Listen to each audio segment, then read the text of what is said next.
भगवान श्री कृष्ण कहते हैं, उदास मत हो, मैं तेरे साथ हूँ, सामने नहीं तेरे आस पास हूँ।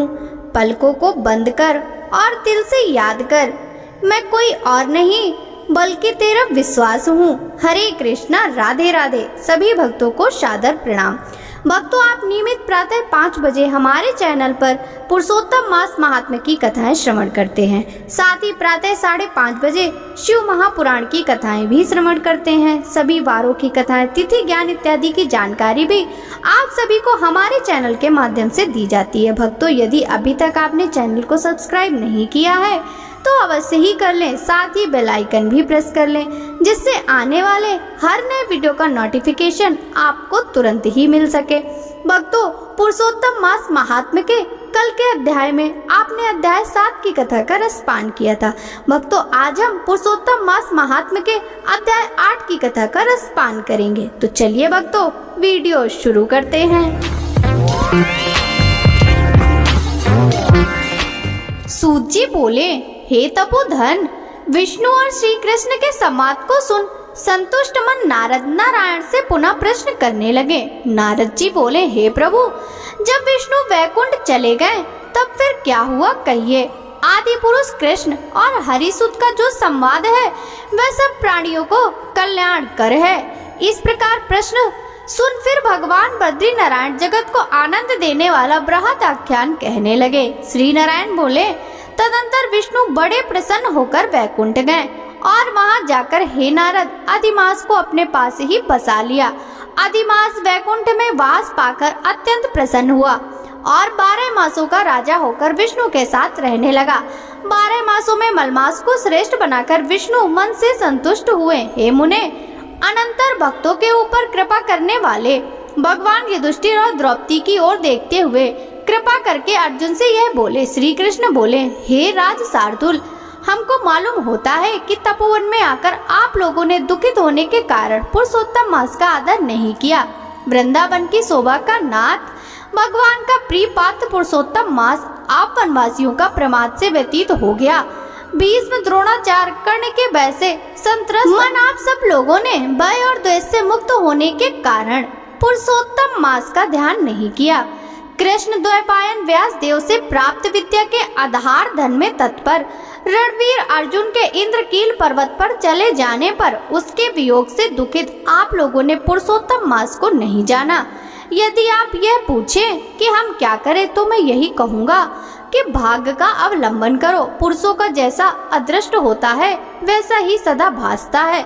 भाग्य से उत्पन्न जो फल है वह अवश्य ही भोगना पड़ता है। सुख, दुख, भय, कुशलता इत्यादि भाग्य अनुसार ही मनुष्यों को प्राप्त होते हैं।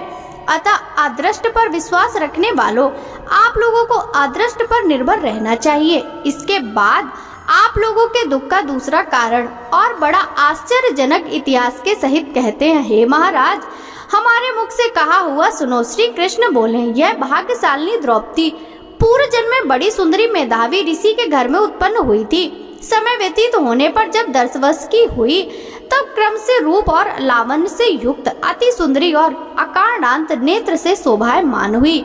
चातुर्य गुण से युक्त अपने पिता की एकमात्र इकलौती कन्या थी। अतः चतुरा गुणवती सुंदरी यह पिता की बड़ी लाडली थी। मेधावी ने सदा लड़के की तरह इसे माना, कभी इसका अनादर नहीं किया। यह भी साहित्य शास्त्र में पंडिता और नीति शास्त्र में भी प्रवीणा थी। इसकी माता इसकी छोटी अवस्था में ही मर गई थी। पिता ने ही प्रसन्नता पूर्वक पाला पोसा था। पास में रहने वाली अपनी सखी के पुत्र पौत्रादि सुख को देख इसकी भी स्पृहा हुई और तब यह सोचने लगी कि हमें भी यह सुख प्राप्त कैसे होगा। गुण और भाग्य का निधि सुख देने वाला पति और सत्पुत्र कैसे होंगे। इस प्रकार मनोरथ विचारती हुई सोचने लगी कि मेरा विवाह उपस्थित था, परंतु भाग्य ने बिगाड़ दिया। अब क्या करने से अथवा क्या जानने से, हम किस देवता की उपासना करने से या किस मुनि के शरण जाने से अथवा किस तीर्थ का आश्रय करने से मेरी मनोकामना पूर्ण होगी। मेरा भाग्य कैसा हो गया है कि कोई भी पति मुझको वरण नहीं करता। पंडित भी मेरा पिता मेरे ही दुर्भाग्य से मूर्ख हो गया। बड़ा आश्चर्य है, विवाह का समय उपस्थित होने पर भी मेरे समान वर को पिता ने नहीं दिया। मैं अपनी सहेलियों के बीच में प्रमुख हूँ, परंतु कुमारी होने के कारण पति दुख से पीड़ित हूँ। जैसे मेरी सखियां पति सुख को भोगने वाली हैं, वैसे मैं नहीं हूँ। मेरी भागवती माता पहले क्यों मर गई? इस प्रकार चिंता से व्याकुल कन्या मनोरथ रूप समुद्र के मोह रूप जल में निमग्न हो शोक मोह रूप लहरों से पीड़ित हो गई।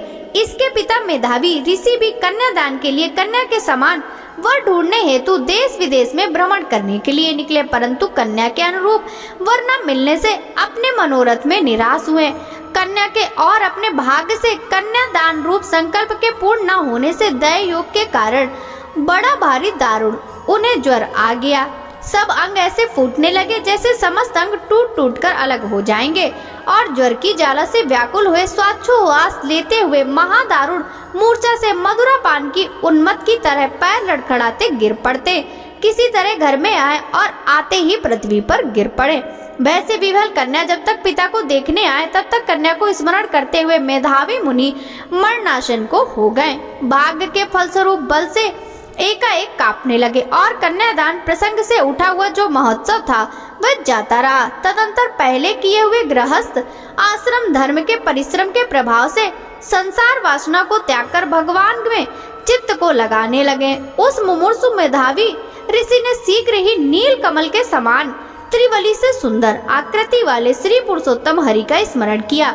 हे रास के स्वामी, हे राधा रमण, हे प्रचंड भुज दंड से दूर ही देवताओं के शत्रु दैत्य को मारने वाले, हे अति उग्र दावानल को पान करने जाने वाले, हे कुमारी गोपिकाओं के उतारे हुए वस्त्र को हरण करने वाले, हे श्री कृष्ण, हे गोविंद, हे हरे, हे मुरारे, हे राधेश, हे दामोदर, हे दीनानाथ, मुझ संसार में निमग्न की रक्षा कीजिए। इंद्रियों के ईश्वर को आपको प्रणाम है। इस प्रकार मेधावी के वचनों को दूर से ही सुन कर श्री भगवान के दूत चटपट मुकुंद लोक से आए और उस मरे हुए मुनि को हाथ से पकड़कर ईश्वर के चरण कमलों में ले गए। इस प्रकार अपने पिता को प्राणों को निकलता देख वह कन्या हाहाकार करके रोने लगी और पिता के शरीर को अपनी गोद में रखकर अति दुख से विलाप करने लगी। चील बच्ची की तरह बहुत देर तक विलाप करते अत्यंत दुख से विवल हुई और पिता को जीवित की तरह समझकर बोली। बाला बोली, हाय हाय हे पिता, हे कृपा सिंधु, हे अपनी कन्या को सुख देने वाले, मुझे आज किसके पास छोड़कर आप बैकुंठ सिधारे हैं? हे तात, पितृहीन मेरी कौन रक्षा करेगा? आज मेरे भाई बंधु माता आदि कोई भी नहीं है। हे तात, मेरे भोजन वस्त्र की चिंता कौन करेगा? कैसे मैं रहूंगी इस शून्य वेद ध्वनि रहित निर्जन वन की तरह आपके घर में? हे मुनि श्रेष्ठ, अब मैं मर जाऊंगी, ऐसे में जीने में क्या रखा है? हे कन्या, मैं प्रेम रखने वाले पिता, हे तात, विवाह विधि किए बिना ही आप कहाँ चले गए? हे तपोनिधि, अब यहाँ आइए और अमृत के समान मधुर भाषण कीजिए। क्यों आप चुप हो गए? हे तात, बहुत देर से आप सोए हुए हैं, अब जागिए। ऐसा कहकर आंसू बहाती हुई घड़ी घड़ी कन्या विलाप करने लगी और पिता के मरने से दुखित हुई आर्ता चील पक्षी की तरह मुक्त कंठ से रोने लगी। उस लड़की का रोदन सुन उस वन में रहने वाले ब्राह्मण आपस में कहने लगे कि इस तपोवन में अत्यंत करुण शब्द से कौन रो रहा है। ऐसा कहकर सब तपस्वी चुप होकर यह मेधावी ऋषि की कन्या का शब्द है ऐसा निश्चय कर घबराए हाहाकार करते मेधावी के घर में आए और वहां आकर सबने कन्या के गोद में मरे मेधावी ऋषि को देखा और देखकर उस वन के रहने वाले सब मुनि भी रोने लगे। कन्या की गोद से शव को लेकर शिव मंदिर के पास शमशान पर गए। वहाँ काष्ठ की चिता लगाकर विधि से अत्यंत श्रेष्ठी कर्म कर उसका दाह किया। दाह के अनंतर कन्या को समझाकर सब ऋषि अपने अपने आश्रम गए। इधर कन्या भी धैर्य धारण कर यथाशक्ति क्रिया के लिए द्रव्य खर्च किया।